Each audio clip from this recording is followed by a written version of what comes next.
Thank you for joining us wherever you are. This podcast episode is brought to you by the Old Ways Actual Play team. This actual play uses the RuneQuest rules by Chaosium Incorporated. This actual play is performed by adults and in an adult setting. Strong language, mature scenes, and rune magics are on the way. As this is our Glorantha, we will remind listeners that it may vary from the one you already know and love. And now, on to the show.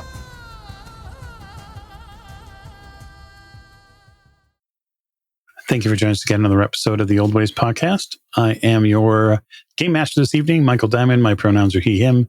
And we are back with a very special episode of RuneQuest for you. And so I am being joined by a special player. And so what I'll ask that player to do is introduce themselves, introduce who they are playing for this evening's recording, and we'll go from there. Hi, I'm Rena. My pronouns are they, them, and tonight I will be playing Faisal, any and all pronouns, initiate of Humacht and of Heller. Fantastic. Okay. So we're going to open our scene tonight. We're going to sort of part the veil, so to speak, as we like to say, into the realm of Glorantha again. And we are going to look in on a tiny town. Maybe not so tiny by comparison to some of the other towns that are around, but we are going to look into Johnstown. So Johnstown is one of the many towns and cities within Dragon Pass. If you are doing your Gloranthan geography, it is around about northwest of where our story in the Vale took place at. It's maybe about a day and a half, depending upon the paths you take. So this city, Johnstown, has a fairly amazing and interesting history. We're not going to dive too much into the history of Johnstown, but just know that even though it's only got a couple thousand people, it has a rather auspicious history. It was created and settled by Sartar, and inside of Johnstown is the Johnstown Library and many other wonderful and interesting buildings. But the building we're going to look at first is, well, it's frankly not a building at all. It's a grain market. That market has many, many wonderful and interesting things in it. There's an awful lot of trade that goes on here. And by and large, Johnstown, even as a city, is majority, much like many of the other places in Dragon Pass are, it's mostly a farming space. And merchants and farmers and people come and go to take their livestock and their harvests in and sell them and exchange them for goods and services. They come here to worship many gods and do all sorts of things. But on this day, in sea season, in Death Week, on Water Day, a very important, critical, really, deity is being observed, and that is Humacht, the god of death. It's an interesting change, Faisal. Today is a little different than many days that have passed here. Any holy day is important. The people of Sartar, even the locals here who are still yet dealing with the imperialization, I think sometimes is the best way to put it, that overriding feeling of the lunars and the glow line in the sky, and that impending feeling like war could continue on, and it could continue here, is ever but a moment away. It brings you into a sharper focus. It does bring the people back to the center, you feel. And there is an importance in that. The observation that we are born, we grow and we toil. And at the end of this cycle, we die. And that is good. It's a hard concept for a lot of younger people to latch onto. And certainly older people, as they age, begin to feel that sting within their bones. The reminder when they wake up or when they move about that Humacht is ever present. But you don't see the god of death as a terror. You don't see what in some corners of Glorantha is seen as an evil deity. You view Humacht a little differently. And as your footfalls walk through that market, having done your duty to retrieve something for your sword brother, a man you have studied under for many years, Cantip Skyborn, you feel that bread and that all-important sustenance that you are bringing him. You are bringing that portion of life to him with the understanding that he too will pass at some point. And I wonder, as you move through the market, if you would do a couple of things for us. If you would give the audience an idea of how you are dressed, how you appear, and if there's anything notable about you specifically that we need to be aware of. So you see, moving through the market, tall, fairly lean, athletically built person in a tunic. It comes to just above the knee, and sandals, brightly colored, very not ostentatious, but definitely not the muted sort of tones that you might expect. Kind of a bluish color, and long dark hair pulled back in a bun at the back of their head, and very striking green eyes, and kind of a cheerful smile as they move around. And anytime they see anyone they know, smile and a nod, and seem to be enjoying everything that they're doing. Even this simple act of bringing bread back is just, it's fun. This is enjoyment. You do see that there is a large truth rune that has been tattooed onto their forehead very prominently. They have other runes, death rune, water, air on their arms, parts of the chest that you can see, but the most prominent one is that truth rune right in the center of the forehead. Okay. So you are moving essentially from the merchant's quarter back up processional way, which in Johnstown sort of cuts the city, not necessarily horizontally, but pretty close. You're passing, well, some of the more affluent spaces, affluent places. Money has its purpose, certainly. Your tithing to your deity is much like many others. They have to tithe as well. You pass by the Hornos brothers, a very rich house that sits on the corner. And then up ahead, you see the rather pleasant temple to Eularia. So certainly there are many people who are prepared to offer their praise to Eularia for many different reasons. But this great market space sits in sort of the eye of the lower portion of Johnstown's two wheels. There's a big, fat, bulbous portion on the bottom, and then the upper city, as you walk up the hill there, begins to bring you back to where you are most familiar with. And the daily life of the market continues to bustle. You see a lot of, well, familiar runes painted on people. You see an awful lot of truth runes that have been painted on people. Some of them have been painted in likely ink or perhaps ash, also very common. You know that some of the citizens here will paint their cheeks and put that truth rune on their cheeks, especially if they have family that they have lost in the war. That is also very common, a way of observing them, especially on a day like today. And you get, I wouldn't say, waved at, but people acknowledge you. They know who you serve. That much is plainly clear. There are people likely who are, maybe skittish is a wrong word, but they give you a wider berth.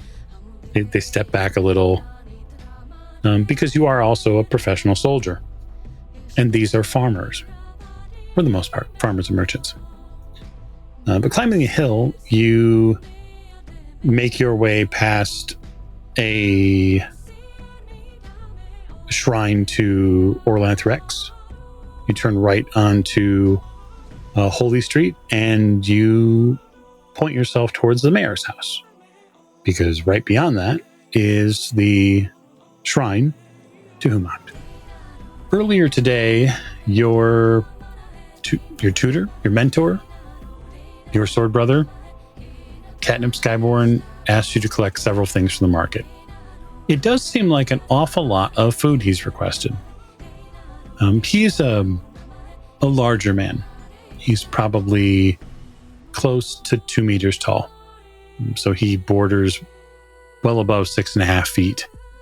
He uses a immense greatsword, a big 2-handed weapon, and he keeps a bushy brown and red beard. He has shoulder-length hair when it's not put up. He tends to braid it intricately. It's something you've watched him do. He seems to almost use it as a meditative process. He does a lot of prayer. He has also been called out on many missions, and he has been given many duties, and so far has come back time and time again, and has the evidence to prove it. There are many who would seek his services, but he only takes up the honorable and just causes. It is not uncommon for those who are not as familiar with Humak to see them as simple mercenaries who are purchased for their martial ability. And if anyone is ready to educate them, it is Sword Brother Cantip Skyborn who educates them about what their duty actually is. But yes, you return with this sort of heavily laden sack. There's bread and there's cheese that's been wrapped up in here, and there's some bits of dried fish. You see him seemingly right where you left him earlier today on the practice field. And you get this sudden flash feeling about the first time that you walked onto this practice field outside of the shrine. I wonder if you might tell us what that was like. Well, the very first time I walked out here was a little bit overwhelming. It was a whole new experience. It was feeling like I'm starting a new path in life that I hadn't initially known if I wanted or not. It took me a little bit longer to come to my profession than some of my friends, let's say, when I was growing up. And I feel pride because I'm taking my mother's path, the path of the warrior. And it's also, what am I getting myself into? In fact, your sword brother here was here when you arrived. He was not dressed as formally as he is now. He was dressed in a very simple skirt, something that gave him an immense amount of mobility on the field. And he was completely bare-chested. You got your first sort of vision of him, intricately tattooed. Every single important mark in his life has been adorned by another marking on him.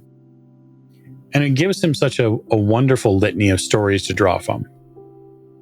And they decorate his pectorals and his very well-defined abs. He's very serious about keeping the sword of Humacht very sharp, which is the way he feels about it. Which is sort of odd. Like, this is like 3 days worth of bread. You have no idea why he's brought this much food. But you return. You walk across the practice field and you see 2 just very small divots in the sand to the left where you can remember your own initiation. You remember kneeling there in front of the assembled and going through this oath process. You remember him saying oh so very clearly to you that you would always fight other members fairly, that you would honor the fallen, and that you would maintain a strict truth and confidence with one another. And he had you repeat these words. You can hear your voice in your own ears saying them. And you remember wanting so deeply to belong here because you felt like your mother was guiding you in that way. I wonder if you can remember for us what oath, what honor oath you took during your initiation. During my initiation, beyond the oaths required of all Humakti, I also made a few further oaths based on my prayers, based on things I had learned about myself, about Humacht, and what I believed to be true and honorable. And so I said in front of everyone, I fight my enemy face to face. I fight fairly without cheap tricks. I do not take the life of a disarmed foe. I do not take a life lightly. I do not value my life over the life of others. I raise my blade only to defend myself and others, unless on the field of battle. I do not take the life of non-combatants. Wrongs done to me do not allow me to break my code. Your words still echo both in your ears, and you can hear the stillness that still is present. Many of your fellow Humakti are sitting against the far wall here in quiet, meditative reverence. It's so peaceful here. It's as if Humak is walking through this very ground. You are brought forward, almost snapped out of the reverie, when you hear your sword brother say, Faisal? Yes? Here? He's looking at you. He is no more than like 1.5 feet from you, and his head is sort of cocked to the side. You're very close. I'm making sure you are still with us. He waves his hand over. Sorry, I was just thinking. A hard habit to break. There is nothing wrong with thinking. You have what I require? I do. Lugging the bag forward. He takes it. Cinches it tight. It is not my desire to trouble you on a day such as this, but there is something unavoidable that must be dealt with. Instant serious face. He turns to the street that you just come up, and you see a peacock enter the grounds. Now, not an actual peacock. This one, however, is a man of average build. He is dressed in glittering brass-colored clothing with stripes of white and green and a little bit of red. Wanders a little closer, making sure to stay exceedingly reverent in what he is doing. He also bows very respectfully towards the both of you. You are familiar, at least in passing, with this man. This is Manal Golden Cup. He is a merchant priest of Asaris. He jingles while he walks. He has a very wide-brimmed hat that keeps the day sun off of his head.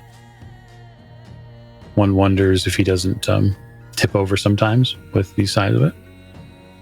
He returns back the acknowledgement that Cantip gave him. He steps forward. Cantip looks at you and says, I've been informed that there's been a significant incursion by King Kangharl. Sudden intake of breath. Shoulders tighten up a little bit. Manal here hopefully can give us some deeper details. The Asari's merchant nods. It has come to our attention through communication and messages we've received that King Kangharl took a series of forces, lunarized Sartorites, into a pass nearby and may have committed some unspeakable atrocities to the Heraborn clan. I myself have a friend that lives there in the Vale and occasionally would travel here. I have reached out to him in hopes of finding out what is to come. One of the roads is blocked. The road that would allow any sort of free passage or egress to Boldhome. And as we know, lunar forces are still working on getting into Boldhome. I have come to request that someone go and find and retrieve someone for me. You see Cantip look at you and then look back at the merchant. All right. Who is it? He says sort of roughly. This is not a stage, merchant. Just have out with it. You can tell that Manal is intimidated by the sword brother. Well, the person that has asked of this has a friend there, their clan leader, Gordangar, who fought in Kalir's rebellion. During the rebellion, Gordangar was victorious and, well, saved this man's life from certain death. And so he is trying to repay the act. And his hope is that Gordangar still lives. And so by returning him, he will have fulfilled that vow. You do the same thing that your sword brother does. You begin to weigh the request against laws, truths. Certainly you have no love of the Lunars. The sword brother nods. It is reasonable to make the request, but if we take the task on, you understand that there are certain adherents that we will have. The merchant nods very vigorously. Oh, indeed. I understand that there are many things which you will be required to do? Sort of questions. You watch Cantip sort of chew on the words he says. Understand, merchant, you are not buying some mercenary. We will prepare a contract, one of words or one of paper. If you wish us to go retrieve this man, to find him, this is acceptable for a specific price. But we will not be paid to deal with potential captors. Not unless they have done something against Tumak. The merchant sort of gets a little pale. It's my understanding that the veil is burning. The clan may be in dire straits. Well, Cantip says, then there is little time. He sort of sits back a little bit on his heels for a second and smiles. As a merchant of Asari's, it's no question whether you can pay. The merchant holds up his hand. I have a bag here for you prepared. Please count it. Hopefully it is to your liking. Your sword brother takes the bag and sort of sifts through it a little bit. There's quite a bit here. This Gordangar is important. Oh yes, he's a clan leader. He's the clan leader of the Haraborn. Interesting. Very well. We shall see it. The Asari's merchant nods and then heads right back out the way he came. There's a sort of clouded, concerned view on Cantip's face. It's very strange. What is? This merchant seems to know much more about what's happened. I haven't heard anything about the veil being on fire. And certainly they are days away, but one would think we would have heard something. Wondering where he gets his information from. He's a merchant. They get it from all over the place, one would think. But that great market is probably full of whispers. Some of them might even be lunar whispers. Think he's misled or intentionally misleading? I am concerned that we don't know who his benefactor or contractor are. But it is a just thing to rescue someone when they have been attacked. And certainly, we will certainly fight for Sartar. That there is no question. And we have been paid. Well, take this. He pushes the bag back into your hands.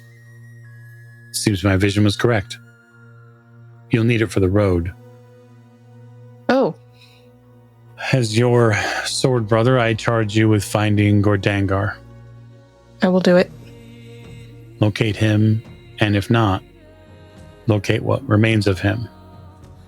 I will find him, or what is left of him, to the best of my ability. Good. He counts out about 50 L's, and he hands them to you. The rest to the temple. There's quite a weight to that bag. You'll want to be careful. The Haraborn are tied to the Telmori. Historically, there may be some Telmori in the area. And that veil is, from what I remember, it is almost impassable. You'll have to be creative. I can do that. Cheerful smile. I know. I'm counting on it. He extends his hand, like his right hand, to shake your hand. This is not an uncommon way of saying goodbye. It's not that the Humak don't hug. Certainly that they are, just as anyone, they are joyful when necessary.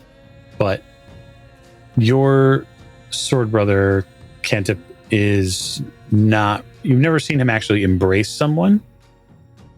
And so you don't know if it's like a thing he can't do. It might be. So I take his hand.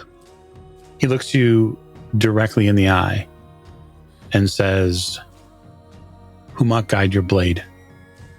If there are lunar soldiers there." He gets this really wicked grin on his face. "It is certain that they will resist any attempts to give you information." You see the cords in his forearm flex ever so slightly. "I would be quite jealous." As long as they resist giving me information while their swords are in their hands. Of course. Of course.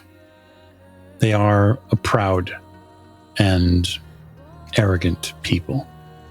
Faisal spits, just a little bit of the anger welling up. He releases your hand. "If there is anything you need before you go, let me know." I will. I like to travel light. "That's good. You might be able to make it there before dawn." Should probably get going then. He turns without another word and goes back to the field for observances. As Sword Brother, he has a part to play, obviously, here with the rest of the lay membership. But it's not as if there aren't enough initiates and those that are higher. So I wonder, what do you pack? What are you bringing? So, my armor, because of course don't go anywhere without that. Extra change of clothes. Mm-hmm. Got plenty of food, thanks to my sword brother, so don't need to worry too much about that. Water, some wine, because who knows? Never hurts to have wine with you. And a bedroll, and that's about it. Okay. No need to wear myself down with unnecessary items. Certainly not. Certainly not. Walking the path out of Johnstown is almost invigorating.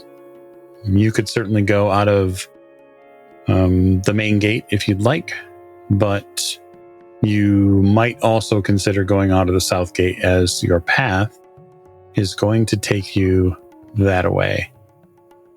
So for you, heading out of Johnstown, you really have a couple of choices. Your first choice and the best choice would be go to Boldholm. And the reason why is because Boldholm is frankly a fortress. And it will also put you on the beginning footpath where you can make your way around the southern portion of the mountain. There are ways potentially through the mountain pass, but they are treacherous is just the lightest word possible. Really difficult climbing, and then also because they're in the wilderness, you would run the potential chances to run into something that you can't deal with. So Boldholm is a well-traveled road from Johnstown. It's a day's travel. If you move at a reasonable pace, you'll probably be there, I'd say probably by nightfall. I think I'll take that direction, and definitely moving at a reasonable pace, or perhaps slightly more than reasonable pace. Once I've got a mission, I'm always eager to get on with it. So here we go. We're getting on with it. Yeah, we're getting on with it. Okay, so let me see here. This could be fun. This could be a fun first roll. Oh. We do like rolling dice on this show. Promise. It's not all just narrative. My question is, before you leave Johnstown, would you try to requisition a horse? I don't think I would. Okay. Because in heavy armor especially, I don't ride as well. And if I'm trying to be a bit on the stealthier side, finding out where this Gordengar is and all that, a horse would just draw attention. Mm-hmm. Okay. So I don't think I would.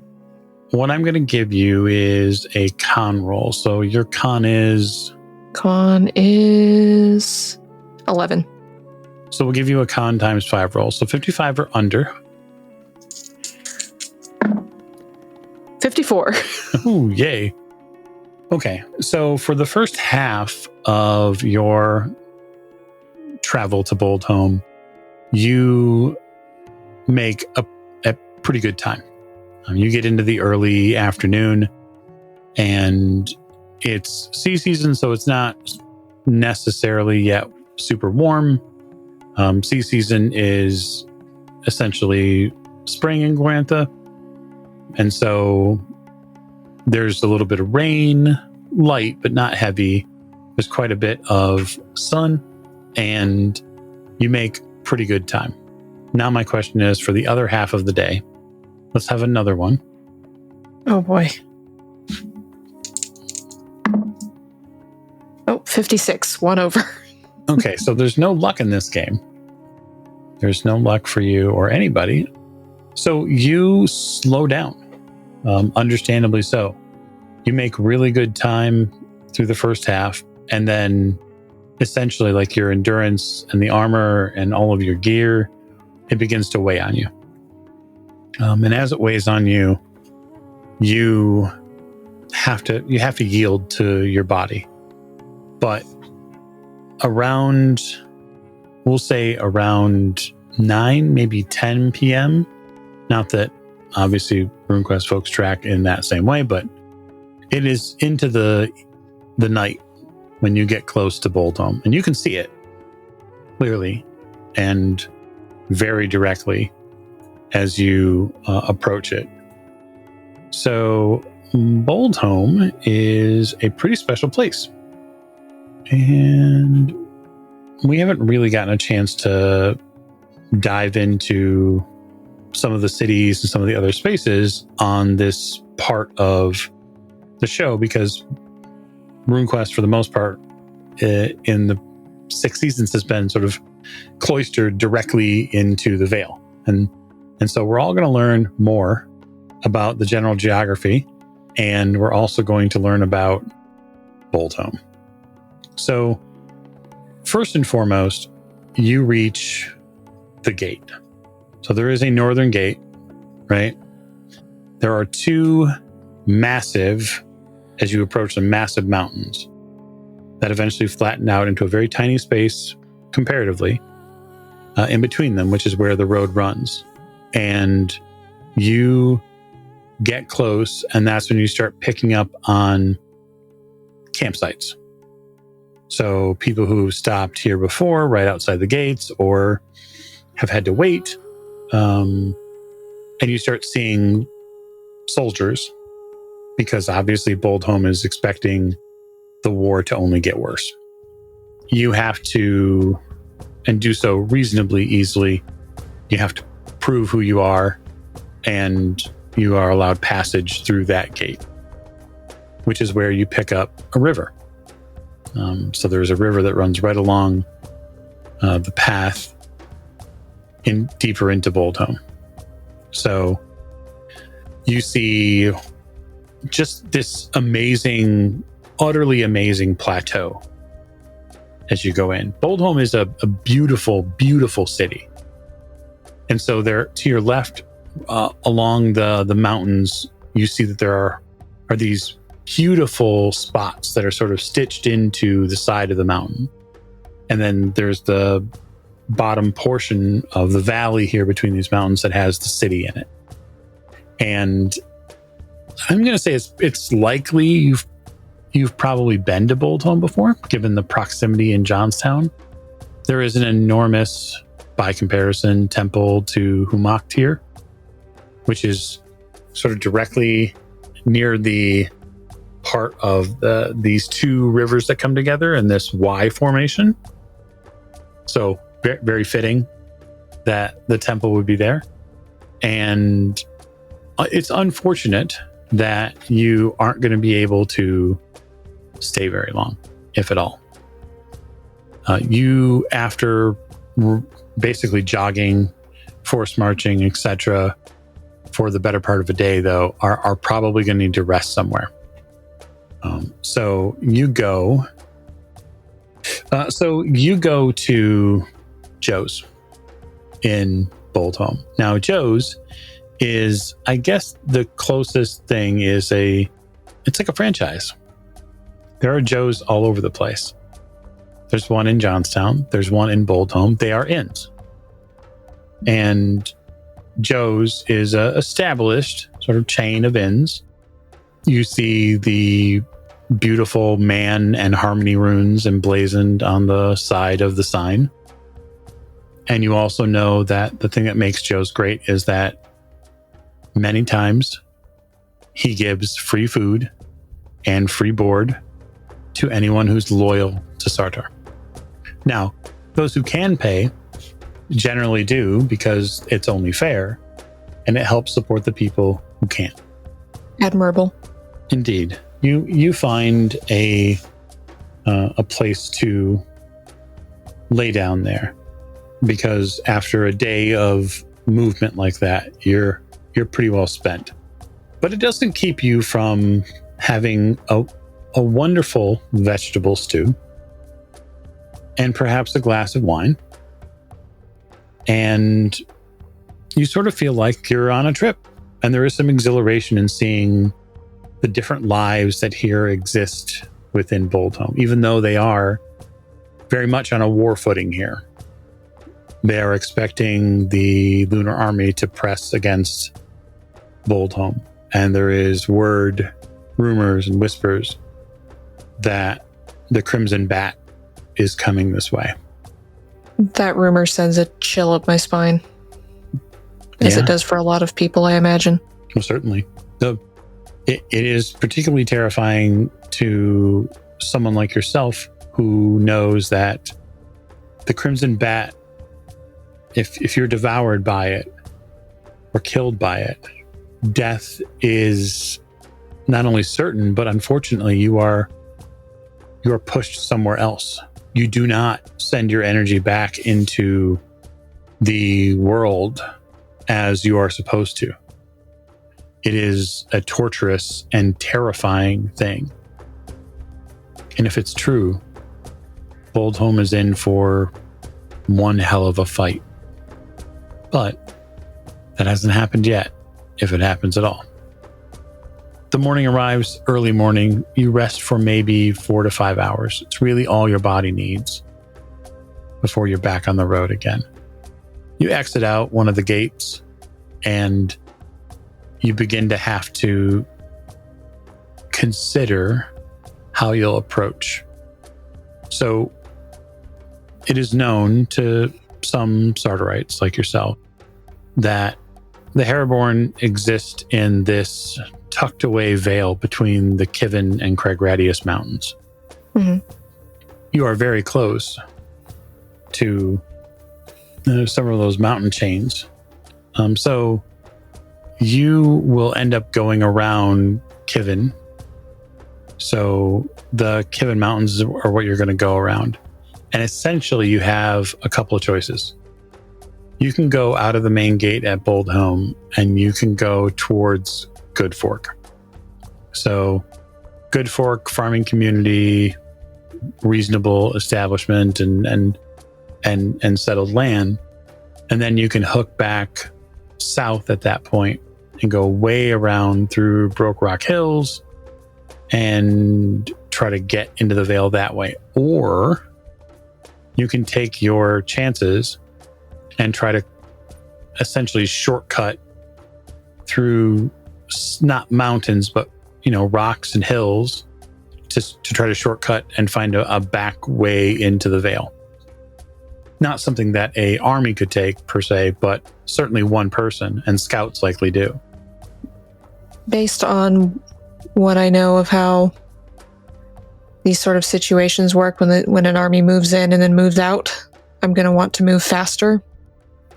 So I think I'm going to take the shortcut because I need to save some time. I love that for you. Hate it when you say that, Mike. I hate it. Okay, so what I'm going to have you do is make a climb roll. Climb. Oh, great. Well, base 40. Yeah. Let's see. I don't think I put anything extra in climb. I did not, so base 40. Just impress me. 35. Okay. You passed. So you get 2 benefits from this. One, it cuts down on the travel time a little bit. Yes, there are more well-developed roads that go around, but your thinking seems to be pretty clear. Those well-traveled roads would also be perfect for an army recovering from a fight. And they're not going to be here climbing around on rocks one by one like you are. And if they are, you're going to hear them a mile away. So you pick your way through the hills and the rocks. And some of these rocks are, pretty formidable. You do have to do some work to get over them. But by the time you get to the top, you begin to see something unsettling. And that's smoke. Lots of it. You can smell burning trees. And while you're not the stealthy type, probably, you are smart enough to make sure that you're not going to be seen necessarily from too far off. It gives you the opportunity to view this space as you climb a little higher and higher to get over this crest in the mountains here. And it's been probably another 4 or 5 hours since you've left Boldhome, and you see just a swath of destruction. You look down on the vale and you see from the northerly tip that you can see here all the way down to what looks like close to the southern portions of wherever they were living here. Every single longhouse is burning or has burned. The smaller village portions, the little cottages that likely at one point were livestock farmers, they've been decimated. There's actually a fair amount of just rock and earth that has been disturbed near the southern portion of it, just to your left. And it looks like something big happened here. There's parts of the ground that have exploded. Big divots have been taken out. Let out a stream of invectives under my breath. White knuckles gripping my hands tightly. Just trying to quell the anger, because anger is not helpful in this moment. It's not helpful. You feel a breeze over your shoulder. It's cool. It's almost welcoming. You smell an animal for a moment, and then it's gone. Do a quick look around. There shouldn't be animals around something like this. They should have all fled in the other direction. Indeed. Indeed, they should have. If Gordegor is here, you will have to go down into the field and find him. Then I go look. I have a mission. Indeed you do. It takes you a little bit of work to get back down this side and into the Vale proper. You find many former clan members. Most of these farmers had no chance against martial troops that are trained. Lunar soldiers might be despicable to you, but they are soldiers, and they're good at what they do. Even some of these cotters and farmers who you walk past and through, even they held swords, likely weakly in defiance. Killed all the same. You get down to the sort of the knot of this fight where the battle once was. You feel it. You feel Humacht here. You feel the peace that he has brought, the ultimate peace to so many. There's no sign of this disgusting bat that they talked about. And there are a fair amount of lunar soldiers dead here next to your fellow Sartorites. They took many lives. The Lunars paid with serious blood. They did win this fight. There is no question about that.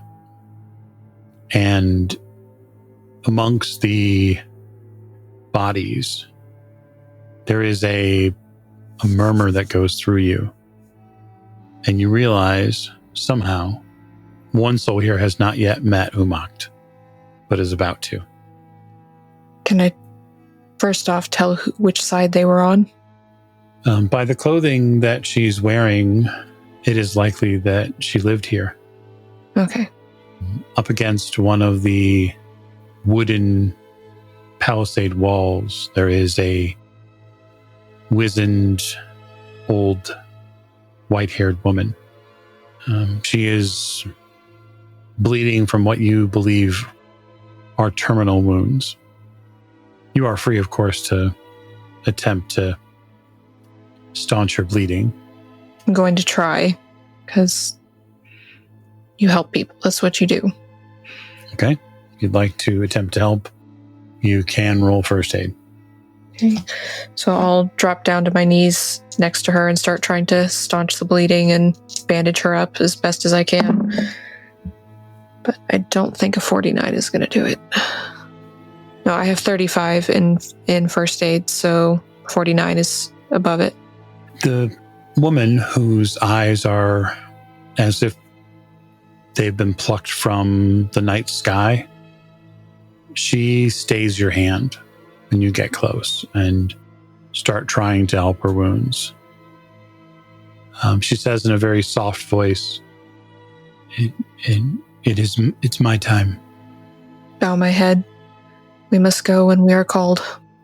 She stays your hand, but she grips it viciously, like with strength unbeknownst to you or to her, and belies her frame. And she says, they took them. They took them. Who? They took all the leaders. Chirganuth, they took Gordangar. They took Keldan Blue Eye, his founder Molly. They tried to take Severin, but Orlanth would not allow it. So they're still alive? In chains. I will find them. She reaches her hands up to reach for your face. You can tell that it's likely she's blind. Mm-hmm. And she sort of searches out your face with her fingertips. And she finds that truth rune that you have. And you feel her trace that rune in her blood. She collapses. I say a prayer over her, calling for death to take her easily, that her spirit may rest, that the life she has lived may be a blessing to those who remain as they remember her. And then I leave her to death's embrace. I can't bury everyone here. I can't. It's not physically possible, as much as I would wish to. But I leave her with a prayer. You stand and turn to make the next step in your journey. And just as before, you feel Umakt here. You feel him walking amongst these people, picking them up. Lunar and Sardarite alike. And taking them. And in some, he perhaps is not as joyous with their life. But you can hear, perhaps there is laughter in some who he walks with as they celebrate the life they led. And that's where I'm going to call our story to a close tonight. And officially welcome Rena to our further adventures in RuneQuest. And so I suppose we'll all get to see and hear soon enough what happens with our tale. And so stay tuned.